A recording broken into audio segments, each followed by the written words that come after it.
Hi guys, welcome to Manchester Film Festival. Please introduce yourself and your film. My name is Thomas Kennedy Pope. I am the writer and director of Honeybun Runner. It's our short film. My name is Phoebe Jones, and I'm a producer, and I also am in the cast. So where did the idea come from for Honeybun Runner? So I was kind of joking with Phoebe when I first came up with it. I was in a bit of an anthropomorphism phase. I was writing like a novella at the time about like a bunch of sentient animals, and was also kind of watching BoJack Horseman at the time. And so the kind of like through line, the initial question was just like, what if athletes were treated like thoroughbred horses? It just kind of like popped into my head one day, and I wrote the first draft of it in like less than 24 hours and just kind of like fine-tuned it from there, and then just developed from that. Yeah. Okay. Did it change from the first draft to the end, or did you keep the essence of it really? A little bit, yeah. I made like some slight tweaks here and there, but I kind of knew what the major events were going to be and what we wanted to focus on, like Honeybun as a character, what I wanted him to be like, just this kind of, like an underdog, traditional underdog sports story, but somebody that you can really just kind of root for. The actor that played Honeybun, he had like such a lovely quality to him. Did you discuss obviously that kind of, not horse vibe with him, but that quality that he brought? Yeah, so we held auditions in Atlanta, Georgia for it, and I didn't have too many. We had like maybe one read through before we actually got on location and shot it, and I didn't really have to have too much of a discussion with him like beforehand, because when we did our initial read through, he got what I was going for.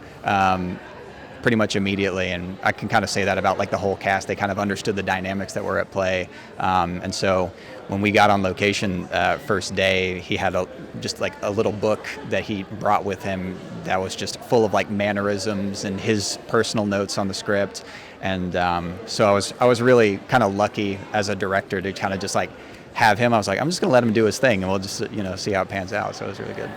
So films are very, very collaborative. Did you have any disagreements? I don't know that we had any. It's kind of a boring answer. Yeah. No, I think that Kennedy and I work really well together. We happened to be roommates at the time. There was like kind of a collection of us that had all gone to college together.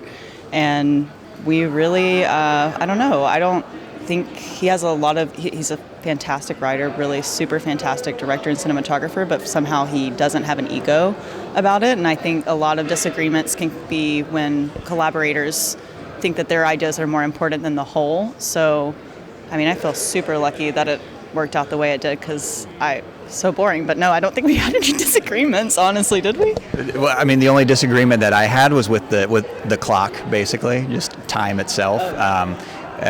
We shot, it was a 17-page script, and we shot it in 2 days. So we were pretty much just go from the very beginning, but we kind of like found ways to, it was pretty like openly collaborative, and found ways to make it work, and yeah, still had a lot of fun at the same time. So I think, did I read that you mostly work in like commercials? Yeah, so currently I work as a producer in the commercial sphere over in Atlanta, Georgia, and so I mean that's my day job, and I kind of pursue my side projects, pays the bills, and then I can use it to fund my films in the meantime. Different in the way that you approach your commercial work and your kind of passion projects?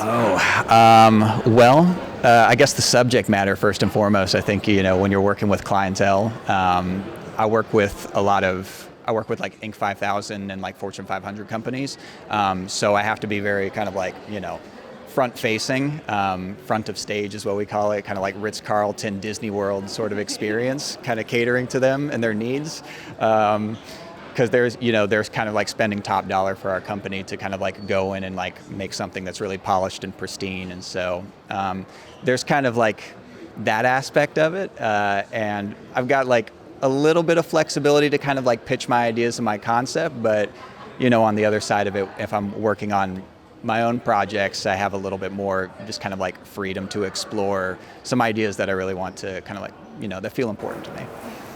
Okay, amazing. Do you want to add anything? Please tell me anything that you want to about the film. You want To ask anything? No, you want to add anything that you want to say? Yeah, that we've not covered. I'm really proud of what we've done. This kind of, for me, stemmed from I was felt burned out from being an actor and being in projects that necessarily weren't what they presented themselves to be, not being paid.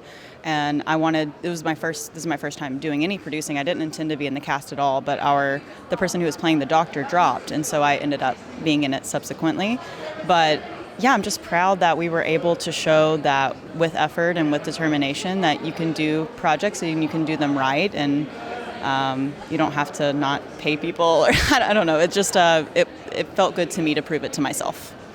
Yeah.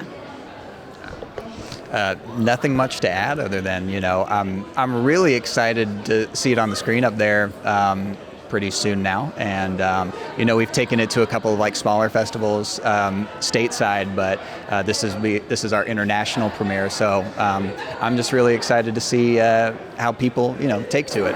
Amazing. Well, enjoy your screening. Yes, and thank you guys thank you for so having much for us. being here.